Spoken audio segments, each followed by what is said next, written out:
महाराज श्री स्वामी समर्थ सगळ्यांना। तर हे तुम्ही बघू शकता, हे मोळ आत्ताच तोडलेलं आहे आणि मोळ तोडून त्यांनी बाहेर तिथं ठेवलं होतं आणि तो माणूस हे मोळ तोडायचे किती रुपये घेतो बघा, सांगेल तो आता।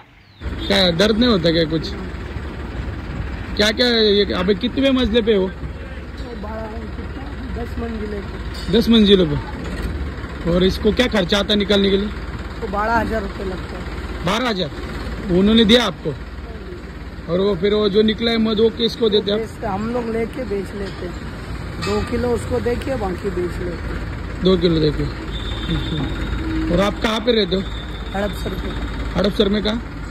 तो क्या बोलता ऐसे ही मतलब रोड पे? हाँ, जाना है क्या हड़प? ही ती बिल्डिंग आहे, ह्या बिल्डिंगवरनं मोळ तोडलं होतं, अजून होतं पण तोडत होते। तुम्ही बघितलं असेल किती मेहनत लागते याला।